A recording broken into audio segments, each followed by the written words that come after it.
I agree, actually with a lot of respect, especially that I have been part of some social movements, but most of them were actually about concerning myself directly. As for example, in my hometown in Bonn, there are two major groups, which I would say are the students in their civic and richer area, you know. And what is going on there at the moment, that the city government actually lobbies to remove some of the buildings where some of the shops and clubs are that the students are very passionate about, and they want to, how do you say that, get rid of it and build in demolish. Exactly, demolish and build a very posh mall and stuff. So what's been going on actually since March is that this building has been occupied by the students, and I think I've been part of that, and I think they have just been removed last week by the police because it's been going on for a month. And another thing that I just want to say is that it's actually quite interesting because we had a lot of refugees, and I actually have been part of a group that's been lobbying for Canada and the US to take more refugees. Because I think in 2015, 6 million came into Germany, and the main problem is we didn't have space for them, and so they had to live in tents, and when winter came, that became a major issue in terms of human rights and where would we put them. And also because then what happened also was that some students' home had to be evicted to put some refugees in, and of course, so we had a major space issue, and so we lobbied for the bigger countries, for the US and Canada as well as Scandinavia, to take more refugees. But when I became active was the moment I became directly concerned with it. So part of the emergence of counter-puppets who are against the grain, against authority, right? A lot of counter-puppets are against orthodoxy, authority, conventional wisdom, the power structure. And I guess what we have to struggle with and figure out is, does this new information technology create counter-publics, or counter-publics are able to appropriate the new information technology to organize and mobilize, right? Because if you want to be a social actor, you have to be informed. So this new information technology lets people be informed and connect with other people like themselves. Is that a fair description of the relationship between counter-publics and technology? Ferris? Yeah, I don't know if I would completely agree with this particular idea of connecting technology with counter-public, because if you look at the way things are going, it is not the counter-public who have been really empowered because of technology, rather it is also those actors who were previously empowered, so mostly the elite actors. They have been really able to use technology to their advantage. And just look at one example. The current project I am involved in is the idea of political war. So how machine interact, or how machine, the idea of computational propaganda. So how machine has been used to propagate a particular kind of propaganda. So for example, if you look at any kind of event, any kind of events when it takes place, a number of times it is only a very limited number of people who have been tweeting, who has been active. So that is just, for example, if it's a million of tweets, that million of tweets will come from just one, half of the tweets will come from 1% of those who are tweeting. So again, it also connects us with other idea of phantom public, which that we have read, the idea of agents and the spectators. So who are the agents? Who are mobilizing some of these people? So again, so I'm not so sure if counter publics have been really empowered because of tech, but it has certainly given them some kind of space which didn't exist earlier. And that's where the article I sent you about Dalits in India, that is a very good example, you know. So if you look at the way media has functioned in India in the past 30 years, we don't have even a single Dalit journalist who could be nationally recognized. But look at new media, how it has empowered them to take up their issues. So it's we have some kind of nuances here when we look at the relationship between technology and counter public. So I would like to pose this question to our students. So I would like to add on what the brainstormer just said. So if we consider the case of India, the internet penetration in the country is very low. So we cannot really say that we can establish a relationship between the counter public and information technology, because most of the people who do not belong to the internet society or the netizens work on the ground or on the offline platform. So it's more of a offline participation than online.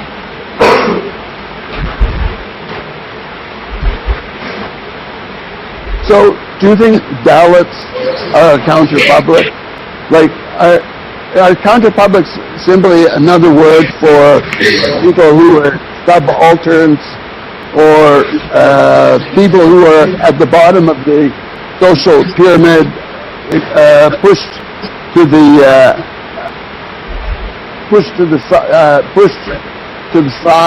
margins of society?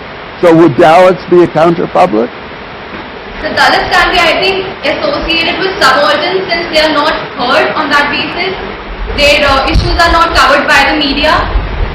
And they're also a part of counter-publics where I think we can relate them with the subalterns since they're not heard. I will add another group, that's the indigenous community. So in India, certain indigenous groups are also up ahead against the corporate, and they comes under the anti-globalization movement.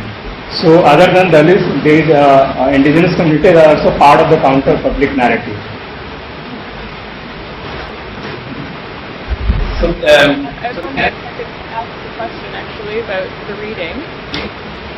Because in the reading it mentions that there is a kind of small group of Dalits who have internet access and are using it to write about themselves and constitute an identity online.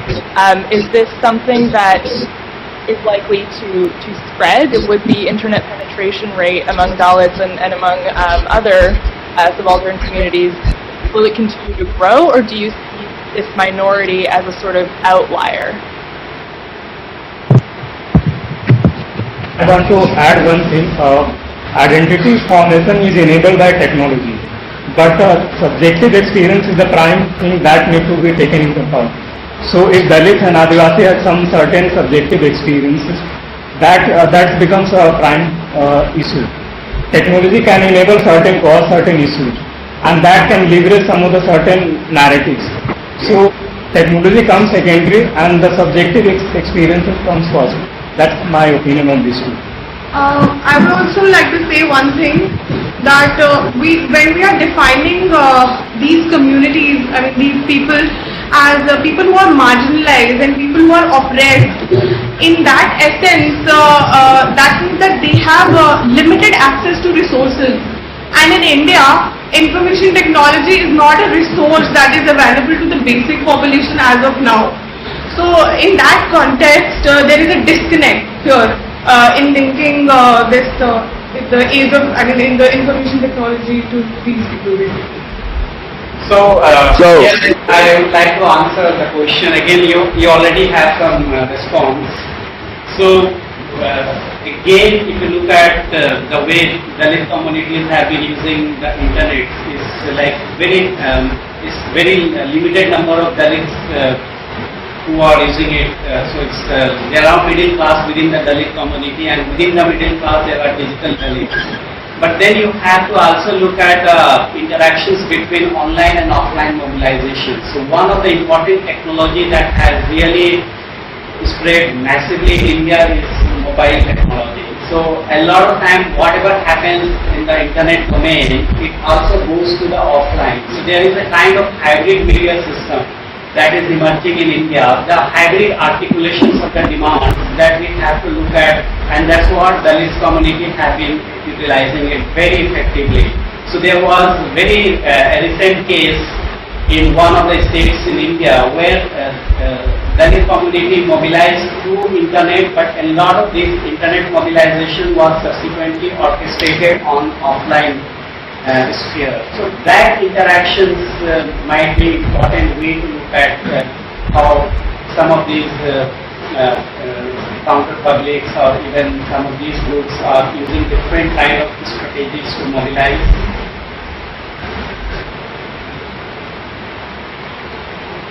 So, in our reading, one of the things we read was Tweets and Streets by Garibaldo, this book. I don't know if I thought it was pretty interesting, and he gives additional dimension to understanding where these counter publics come from, and he says they have the counter publics appeal to emotion and mobilization. That just having the ability to communicate isn't enough. You have something deeper that has to be triggered that bring people together, and he thinks that it is the imagery and the diversity and the emotion which creates what he calls magnetic gatherings. These are trending places where people meet and assemble. So what has happened is that both India and Canada, in very different ways, have moved very far from their traditional moorings. So like Canada used to be kind of a white Anglo-Saxon society, not very diversified, white guys on top, everyone else below.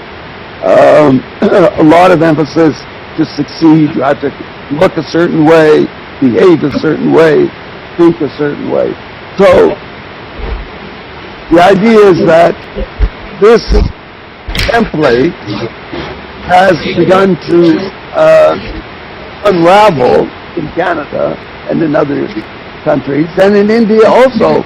So how do, the organization of the Dalits, the appearance of the Common Man Party, this was an anti-corruption party under Kejriwal. Maybe you guys can talk a bit about the impact of the Common Man Party and the Dalit movement for self-organization. It was quite the article was very good because it gave us a lot of information about Dalits using the internet to acquire voice and empowerment. That was really interesting. But it was written about 5 or 6 years ago. So how would you bring the story up to date, both with the anti-corruption party and the Dalit movement? Some of you want to comment on that?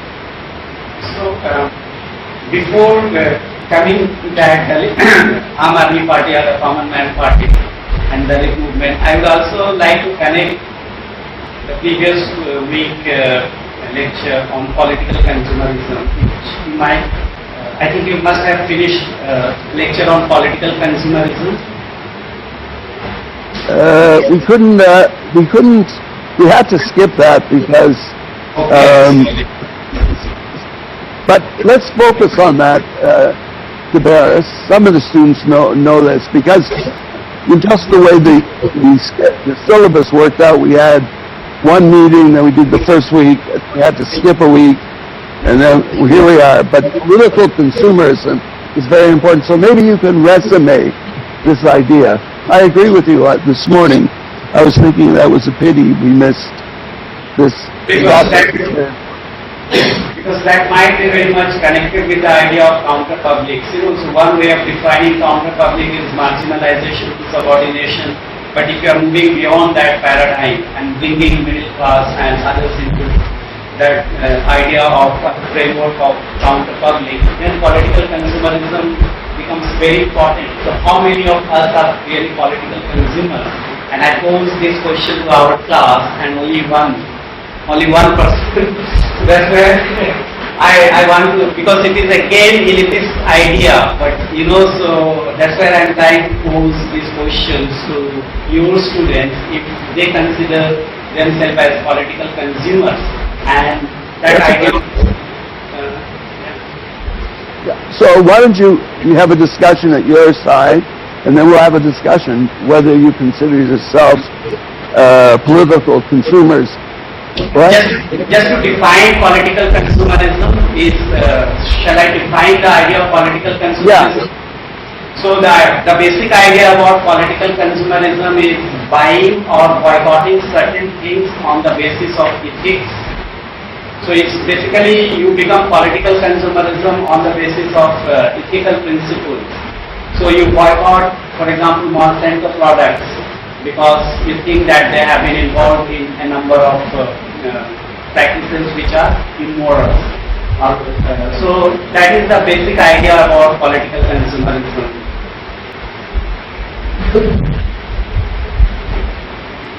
In that case, to respond to that, I think that I would consider myself as participating in that process of trying to consume ethically.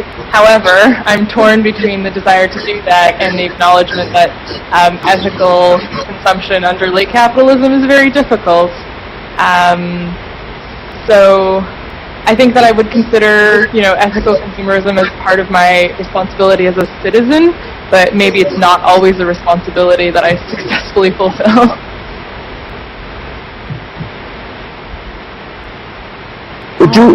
Yeah, go ahead. Yeah. So I would definitely consider myself a political consumer. I don't think I hit the mark 100% of the time, but when people define this, try to measure it, it's a pretty broad swath. But it's something that I'm regularly engaged in. I wanted to link that to one of your students talked about middle class counter-public, and I kind of wanted to frame it almost as middle class allies. And I was wondering if when we're looking at counter-public, if when we were talking about who counter-publics are talking to, and part of it might be making big allies. And people who are middle class, who have disposable income, can kind of support movements they might not be a part of by doing things like spending their money in a more ethical way, and that way sort of contribute without actually maybe having membership in the counter-public. I think political consumerism is really interesting given how powerful corporate interests are in this. So that's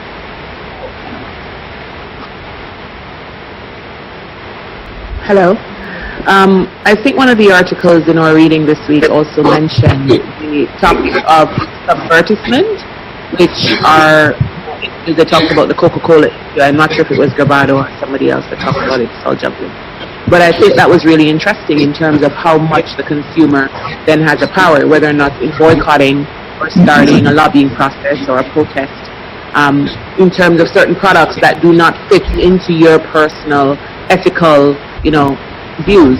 So I think that also ties into the whole process of how do you then protest certain things. And I think I found the idea of subvertisement quite interesting instead of that, because then they talk about how you disrupt the brand image and how you put kind of coded meanings on that and create a totally different kind of information in the public. So for a political consumer, I think that also speaks to a political consumer or a bunch of political consumers who are definitely trying to make a difference by actually doing something that's visible and visual. I just wanted to add to that. I know earlier one of the students was talking about if we're talking about marginalized communities and oppressed communities, most of the time they don't have the resources. And when it comes to political consumerism, as much as your morals and your values align with wanting to consume things that align with you, I guess, morally, that you don't often have the means to do it. So I think that's just like at a point that it may align with your morals, but you may not be able to afford doing it. I'm actually also wondering, I mean, if not political consumerism also already, like, for example, if you go to the supermarket, you buy regional or organic products over others, and you try to pay attention whether it says, like, made in Taiwan on the tag of clothing, etc. So because I would also say, like, in a lot of respects, it might not be, you might not be able to afford it, but with other things you probably can. So I'm actually wondering if not everyone who is trying to buy consciously is not already participating in political consumerism. Tobias? So some of you would like to respond? I think since we have been talking about the middle class so much, in India there is inclination to spend among middle class with the rise of disposable income. We see that after 90s there has been a trend where it's a lifestyle choice. It has become a lifestyle. It has become a status-oriented society where you are judged by how much you spend on products. So with the recent exposure to certain kind of products that Indians have in India after globalization, and this going along with the idea of actually looking at causes and not wanting to buy or wanting to buy selectively, I think there's a clash between whether to follow a lifestyle choice of people who are newly rich in the middle class strata, and the idea of actually boycotting products. I think the approach to political consumerism should be threefold. Firstly, the cultural norms or the idea that we have grown up with, what we've been told since childhood as to what do's and don'ts, about what to consume and what not to consume, and what the media tells us, what we see around us, the imagery and the symbolism that we see around us. And thirdly, what has been associated with political leaders and movements for a long time. I would like to give an example in this respect. From the pre-independence era, khadi as a product has been associated with the freedom movement and nationalism in India. I think that's a product that began, like Gandhi associated himself with that product for a long time. So I think that consumption of khadi products can be seen as a mode of, or as a way of political consumerism. And also another example that I want to cite is again from the independence era in the Swadeshi movement, where British goods were boycotted, and there was a stress to rely on indigenous products and products manufactured by the community, and not rely on external sources to supply products. So that is the example that I want to cite. Just I would like to add one more point to the very idea of political consumerism, is the idea of nationalism that has been also associated with the idea of political consumerism, and how some of the people from, particularly in the context of India, they have been able to build their national empire just on the basis of using the idea of nationalism and selling their products as nationalist products as compared to multinational companies' products. So that is also one way of, so that's where when we talk about emotion, and that's where you need to connect the idea of how emotion has been integrated with some of these products and the ideas to mobilize people.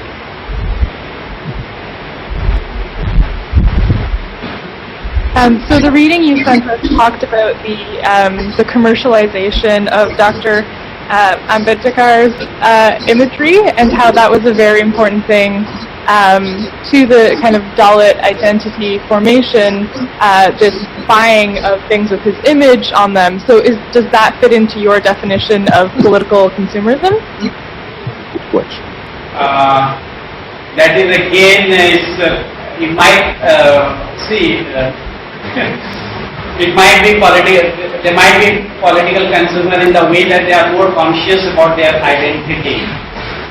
So if you stretch the definition of political consumerism beyond the original idea, then we might say that some of these values are certainly political consumers because they are more conscious about their identity, their imagery, their views about where they belong to. And that consciousness has been developed only recently from the 80s onwards after the rise of political parties from their own communities. Earlier there was no political party who could represent them. So in that way we might say that they are political consumers. But when we look at the relationship between technology and counter-public and political consumerism, then which is also one of the central theme of our paper or our course, then we have that different opinion here. The picture becomes much more complex.